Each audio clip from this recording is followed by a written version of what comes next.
Students, good morning.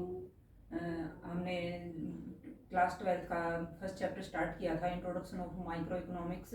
तो उसमें हमने पढ़ा था कि माइक्रो इकोनॉमिक्स क्या है, मैक्रो इकोनॉमिक्स क्या है। उसमें हमने देखा कि जो माइक्रो इकोनॉमिक्स है वो इंडिविजुअल से रिलेटेड है, यानी एक व्यक्ति या एक फर्म का अगर हमें स्टडी करनी है तो वो हम माइक्रो में करेंगे, लेकिन एग्रीगेट के लिए यानी टोटल सभी फर्मों का या सभी व्यक्तियों की इनकम का या सभी व्यक्तियों की जो प्रॉब्लम्स हैं उनका अगर हम उनके बारे में अगर स्टडी करेंगे तो हम मैक्रो इकोनॉमिक्स में करेंगे। अब हम आगे देखते हैं कि माइक्रो और मैक्रो क्या एक दूसरे पे डिपेंड है। Interdependence of micro economics, micro and macro economics. Yes, micro और मैक्रो इकोनॉमिक्स ये एक दूसरे पे डिपेंड है, यानी एक दूसरे के बिना ये बिल्कुल अधूरी है। माइक्रो के बिना हम मैक्रो का की स्टडी नहीं कर सकते और मैक्रो के बिना माइक्रो की नहीं कर सकते। जैसा कि हमने माइक्रो इकोनॉमिक्स में देखा कि हम इंडिविजुअल से रिलेटेड जो भी प्रॉब्लम्स हैं या एक व्यक्ति की जो मांग है उसका हम अध्ययन किस में करते हैं, माइक्रो इकोनॉमिक्स में करते हैं। तो एक व्यक्ति से एक एक व्यक्ति करके हम जो टोटल करते हैं वो किस से निकल के आता है, माइक्रो इकोनॉमिक्स से ही निकल के आता है। यानी सभी व्यक्तियों का की जो स्टडी करते हैं, जो एग्रीगेट बनता है वो एक एक व्यक्ति को मिलाकर ही बनता है। तो इसलिए मैक्रो इकोनॉमिक्स माइक्रो पे डिपेंड है, यानी जो टोटल हम निकालेंगे वो माइक्रो से ही हम डेटा उठाएंगे, एक एक व्यक्ति का, इंडिविजुअल पर्सन का, कि उनकी कितनी डिमांड है, उनकी कितनी इनकम है, फिर उसका जो एग्रीगेट करेंगे वो मैक्रो इकोनॉमिक्स के लिए की स्टडी के लिए काम आएगा। फिर ऐसे ही है मैक्रो डिपेंड्स ऑन माइक्रो। जो माइक्रो इकोनॉमिक्स है वो भी मैक्रो इकोनॉमिक्स पे डिपेंड है। जैसे हम माइक्रो इकोनॉमिक्स में देखते हैं कि हम डिमांड थ्योरी निकालते हैं कि जो डिमांड थ्योरी है वो किस पे डिपेंड है। अगर हम डिमांड थ्योरी निकालेंगे तो उस डिमांड थ्योरी की स्टडी करने के लिए हम इंडिविजुअल की डिमांड निकालेंगे, लेकिन जैसे हम प्राइस डिसाइड करेंगे तो वो सिर्फ एक व्यक्ति की डिमांड को देख के नहीं करेंगे। हम जो बहुत सारे लोग हैं उनका डिमांड के लिए बिहेवियर देखेंगे कि उनको कौन सी चीज पसंद है और कितनी मात्रा में वो यूज करते हैं, उन सब को देख के ही प्राइस डिसाइड होते हैं। तो इसलिए माइक्रो भी मैक्रो पे डिपेंड है। फिर नेक्स्ट है विच इज मोर इम्पोर्टेंट, कि इन दोनों में से इम्पोर्टेंट क्या है, माइक्रो इम्पोर्टेंट है या मैक्रो इम्पोर्टेंट है। जैसा कि हमने देखा माइक्रो और मैक्रो दोनों ही इम्पोर्टेंट है, एक के बिना दूसरी से हम खाली इकोनॉमिक स्टडी नहीं कर सकते। खाली हम माइक्रो इकोनॉमिक्स को अगर लेंगे तो हम एक इकोनॉमी की प्रॉब्लम्स के बारे में हम नहीं पता लगा सकते। ऐसे ही हम ओनली मैक्रो को लेकर एक अर्थव्यवस्था के बारे में नहीं पता लगा सकते, इसलिए माइक्रो और मैक्रो दोनों ही इम्पोर्टेंट हैं।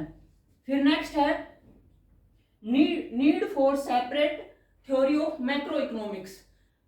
तो हमें मैक्रो इकोनॉमिक्स की थ्योरी की क्या अलग से जरूरत पड़ी या जरूरत है? हाँ है। क्यों? क्योंकि जो माइक्रो इकोनॉमिक्स है वो सिर्फ इंडिविजुअल से रिलेटेड है, इंडिविजुअल फर्म से या इंडिविजुअल पर्सन से, उससे हम पूरी जो इकोनॉमी है उसका नहीं पता लगा सकते, इसलिए हमें अलग से मैक्रो इकोनॉमिक्स की जरूरत पड़ी। अभी हमने देखा कि माइक्रो मैक्रो कैसे एक दूसरे पे डिपेंड हैं, एक दूसरे के बिना अधूरे हैं, लेकिन इसके अलावा माइक्रो मैक्रो के कुछ पैराडॉक्सिस भी हैं, यानी कुछ विरोधाभास भी हैं। जो चीजें माइक्रो में लागू होती हैं वो मैक्रो के लिए ठीक नहीं होती।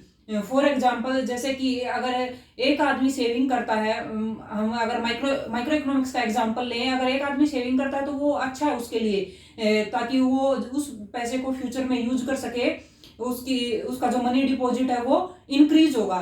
लेकिन अगर होल इकोनॉमी में सभी लोग अगर सेविंग करने लग जाएं तो ये इकोनॉमी के लिए काफी खतरनाक साबित होगा, क्योंकि एक आदमी का कंजप्शन दूसरे आदमी की इनकम है। अगर हम मान लीजिए अगर हम मार्केट से कुछ भी ना खरीदें तो जितने भी दुकान वाले हैं वो सभी भूखे मर जाएंगे। यानी हमें अगर किसी एक आदमी अगर दूसरे आदमी से कुछ खरीद रहा है तो कहीं ना कहीं वो दूसरे इंसान की इनकम इंक्रीज कर रहा है, तो ऐसे ही हमारी पूरी इकोनॉमी चलती है। लेकिन अगर सभी लोग सेविंग करने लग गए तो हमारी इकोनॉमी बिल्कुल डाउन आ जाएगी। जैसे कोरोना में हमने देखा कि लोगों के ऑफिस बंद हो गए थे और मार्केट बंद हो गई थी, तो जिस इकोनॉमी कितनी हमारी डाउन आ गई थी, क्योंकि अगर लोग ऑफिस नहीं जाएंगे तो वो कपड़े नहीं खरीदते कि घर में पड़े रहना है, किस लिए शॉपिंग करनी, कपड़े, शूज वगैरह जो भी पहनने की चीजें हैं या बाजार से खरीदने की जो एक्स्ट्रा चीजें हैं, लोगों ने सिर्फ खाली जो जीने के लिए जरूरी चीजें हैं उनको ही खरीदा। इसलिए हमारी जो इकोनॉमी है वो कोरोना में बिल्कुल डाउन आ गई। तो इससे हमें ये पता चलता है कि एक आदमी का कंजप्शन दूसरे आदमी की इनकम है। फिर नेक्स्ट है central problem of an economy. तो जैसे कि हम एग्जांपल लेते हैं कि कोई भी व्यक्ति अगर अपना कुछ नया उद्यम स्टार्ट करना चाहता है, कोई भी नया अपनी एक फर्म सेटअप करना चाहता है, तो उसके सामने बहुत सारी प्रॉब्लम्स होंगी। कि सबसे पहले तो ये प्रॉब्लम होगी कि उस को किस चीज का प्रोडक्शन स्टार्ट करना है। सबसे पहले वो देखेगा कि एक इकोनॉमी में या मार्केट में किस चीज की डिमांड ज्यादा है, लोगों को किस चीज की जरूरत है, और उसके पास फिर उसके बाद वो ये देखेगा कि उसके पास क्या क्या रिसोर्सेज हैं। अगर उसने एक बार ये पता लगा लिया कि मुझे इस कमोडिटी का प्रोडक्शन करना है, तो उसके बाद वो ये देखेगा कि उस कमोडिटी का प्रोडक्शन करने के लिए क्या उसके पास रिसोर्सेज हैं। तो ऐसे ही एक इकोनॉमी के सामने भी बहुत सारी प्रॉब्लम होती हैं, उनको हम सेंट्रल प्रॉब्लम बोलते हैं, यानी केंद्रीय समस्याएं बोलते हैं। तो ये जो केंद्रीय समस्याएं हैं वो आपकी क्लास, वैसे तो केंद्रीय समस्याएं बहुत ज्यादा हैं, लेकिन आपकी क्लास में मेनली ये 3 जो प्रॉब्लम्स हैं उनको एक्सप्लेन किया गया है। तो ये क्या क्या है, व्हाट टू प्रोड्यूस। तो सबसे पहले एक इकोनॉमी के सामने ये प्रॉब्लम आएगी कि जैसे ही वो अपना प्रोडक्शन स्टार्ट करेगी तो सबसे पहले वो ये सोचेगी कि वो उसको किस चीज का प्रोडक्शन करना है, यानी वो किस चीज का प्रोडक्शन करे, जैसे कि राइस का करे, व्हीट का करे, या फिर जैसे कैपिटल जो थिंग्स हैं उनका प्रोडक्शन करे, जैसे मशीनरी है, इक्विपमेंट्स हैं, या फिर वो जो वॉर से रिलेटेड हैं वस्तुएं हैं जैसे वेपन्स हैं उनका प्रोडक्शन करे, या जो सिविल जो कमोडिटीज हैं जैसे कि बटर है या और खाने पीने की जो चीजें हैं, तो उसको सबसे पहले ये डिसाइड करना पड़ेगा कि उसको किस चीज का प्रोडक्शन करना है। और फिर उसके सामने ये प्रॉब्लम होगी कि कितनी मात्रा में करना है, यानी वो अगर ये डिसाइड कर लेगा कि उसको किस चीज का प्रोडक्शन करना है, उसके बाद वो ये देखेगा क्योंकि हमारे पास जो रिसोर्सेज हैं वो लिमिटेड हैं। एक इकोनॉमी में यही बताया जाता है कि जो हमारे पास लिमिटेड रिसोर्सेज हैं उन रिसोर्सेज को यूज करके हमें एक इकोनॉमी में बैलेंस बना के चलना है। यानी हम किसी चीज का प्रोडक्शन कर रहे हैं तो उससे ऐसा ना हो कि दूसरी चीजों पर इफेक्ट पड़े, यानी हम एक चीज का प्रोडक्शन कर पाए और बाकी जो दूसरी चीजें हैं उनके रिसोर्सेज भी हम एक चीज के प्रोडक्शन में लगा देंगे तो वो बैलेंस नहीं बन पाएगा। इसलिए हमें बैलेंस बना के चलना है। तो एक इकोनॉमी में फिर ये देखते हैं कि उनके पास जो रिसोर्सेज हैं उनसे वो किस चीज का प्रोडक्शन करे ताकि दूसरी चीजों पर इफेक्ट ना पड़े। फिर नेक्स्ट प्रॉब्लम है हाउ टू प्रोड्यूस। अब हमने ये डिसाइड कर लिया कि क्या प्रोडक्शन करना है और कितनी मात्रा में करना है, फिर उसके बाद हम ये देखेंगे कि कैसे प्रोडक्शन करना है। इसमें हमें ये देखते हैं कि हमें लेबर इंटेंसिव टेक्निक यूज करनी है या कैपिटल इंटेंसिव टेक्निक यूज करनी है। कैपिटल इंटेंसिव जो टेक्निक है उसमें हम क्या करेंगे, उसमें हम कैपिटल ज्यादा लगाएंगे, यानी कैपिटल का ज्यादा यूज करेंगे और लेबर का कम यूज करेंगे, तो वो होगी कैपिटल इंटेंसिव टेक्निक। अगर हम लेबर इंटेंसिव टेक्निक यूज कर रहे हैं तो उसमें हम लेबर ज्यादा लगाएंगे और कैपिटल कम लगाएंगे। तो कोई भी इकोनॉमी है उसका मेन मोटिव क्या होता है कि उसका मेन मोटिव ये होता है कि जो उस अर्थव्यवस्था के जो लोग हैं उनका लिविंग स्टैंडर्ड राइज करना उसका मेन मोटिव होता है, यानी लोगों का जो जीवन स्तर है उसमें सुधार लाए। तो उसमें सुधार लाने के लिए वो क्या करेंगे कि ज्यादा से ज्यादा लोगों को रोजगार मिले। तो जैसे कि फॉर एग्जांपल हम इंडिया का एग्जांपल लेते हैं, अगर इंडिया में हम किसी चीज का प्रोडक्शन कर रहे हैं तो हमारे पास लेबर काफी मात्रा में है क्योंकि हमारी पॉपुलेशन है वो बहुत ज्यादा है। तो हम क्या सोचेंगे कि हम ऐसी टेक्निक यूज करें जिसमें ज्यादा से ज्यादा लोगों को रोजगार मिले ताकि उनकी इनकम इंक्रीज हो। तो हम लेबर इंटेंसिव टेक्निक यूज करेंगे। अगर हम यूएस का एग्जांपल लेते हैं तो उनके पास लेबर कम है, उनके पास कैपिटल ज्यादा है, ब्रिटेन है, यूएस है, तो वो कैपिटल इंटेंसिव टेक्निक का यूज करेंगे। तो यानी प्रोडक्शन स्टार्ट करने के बाद फिर अर्थव्यवस्था में क्या देखा जाता है कि हाउ टू प्रोड्यूस, कि उनको कौन सी टेक्निक यूज करनी है। फिर नेक्स्ट प्रॉब्लम क्या है, फॉर होम टू प्रोड्यूस।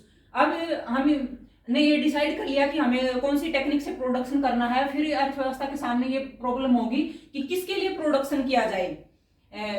यानी कौन लोग हैं जो कि ज्यादा से ज्यादा पे कर सकते हैं चीजों के लिए, यानी कौन सी चीज की डिमांड है जिसके लिए लोग पे कर सकते हैं, और जो पे करेंगे उसमें कौन से फैक्टर का जो काम करने के लिए किस फैक्टर को ज्यादा यूज किया जाएगा, यानी किस फैक्टर का ज्यादा यूज किया जा रहा है। तो उस से रिलेटेड हमारे फैक्टर कौन कौन से होते हैं प्रोडक्शन के, जैसे कि लैंड है, लेबर है, कैपिटल है। तो यानी कौन से फैक्टर का ज्यादा यूज किया जा रहा है, यानी किसको कितना पेमेंट किया जा रहा है, यानी अब ये इनकम पे डिपेंड है कि किसकी कितनी इनकम इंक्रीज हो रही है। तो फिर हम ये देखेंगे कि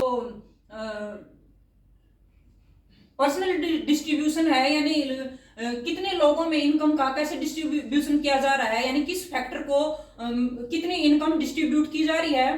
फिर उसके बाद हम देखते हैं कि जो फंक्शनल डिस्ट्रीब्यूशन है, यानी किस फैक्टर को कितना पेमेंट किया जा रहा है, उसके ऊपर डिपेंड होगा कि हमें कैसे प्रोडक्शन करना है और किसके लिए प्रोडक्शन करना है। जैसे कि हमने देखा कि हमारी जो थर्ड प्रॉब्लम थी वो क्या थी कि होम टू प्रोड्यूस, की हमें किसके लिए प्रोडक्शन करना है, रिच पीपल के लिए करना है या जो पुअर पीपल है उनके लिए प्रोडक्शन करना है, क्योंकि कोई भी सोसाइटी पूरी तरह से बैलेंस बनाकर नहीं चल सकती कि सभी लोग उसकी अर्थव्यवस्था में जितने भी लोग हैं वो पूरी तरह से सेटिस्फाई हो सकें।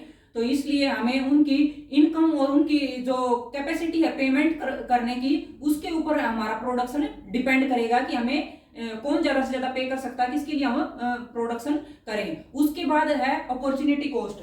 अपॉर्चुनिटी कॉस्ट क्या है, हिंदी में इसको हम अवसर लागत बोलते हैं।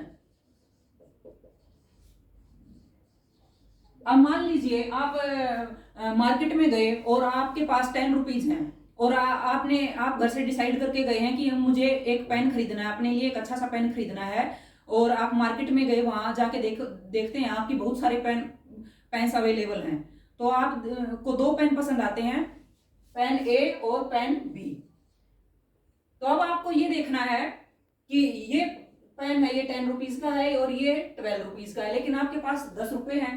तो आप कौन सा पेन ले सकेंगे, आप पेन ए लेने के लिए सोचेंगे, क्योंकि आपके पास पैसे इतने ही हैं, आप इस पेन को नहीं खरीद पाएंगे। तो आपके लिए जो बेस्ट अल्टरनेट यूजेस है वो क्या हुआ, पेन ए हुआ। यानी ए के लिए आपने जो बी को छोड़ दिया, ये आपकी अपॉर्चुनिटी कॉस्ट है। यानी आपने एक सर्वश्रेष्ठ वैकल्पिक चुनने के लिए जो आपने जिस दूसरी चीज का त्याग कर दिया, वो जो त्याग किया वो आपकी अपॉर्चुनिटी कॉस्ट है। हम एक और एग्जांपल लेते हैं, जैसे कि आप इंटरव्यू देने गए और आपने कई जगह इंटरव्यू दिया, फिर आपका 2-3 जॉब से कॉल आता है। तो एक आप को बैंक से आता है, वो बैंक आपको 40,000 पे कर रहा है, और फिर एक जगह आप गए, वहां आपको ऑफर आता है कि वो सिर्फ आपको 35,000 रुपीज पे कर सकते हैं। तो आप किस जॉब को लेना चाहेंगे, आप इस जॉब को लेना चाहेंगे, ऑब्वियस सी बात है, क्योंकि ये इनकम ज्यादा है। तो ये आपके लिए बेस्ट अल्टरनेटिव यूज हुआ इसके कंपैरिजन में। तो आपने इसको पाने के लिए ये जो 35,000 का जो त्याग कर दिया, वो क्या है, अपॉर्चुनिटी कॉस्ट है। तो आप चीज पाने के लिए दूसरी चीज का जो त्याग कर देते हैं, वो क्या है, हमारी अवसर लागत है, अपॉर्चुनिटी कॉस्ट है। Thank you. मेरे चैनल को सब्सक्राइब करना, मेरी वीडियो को लाइक करना और प्लीज शेयर करना मत भूलना।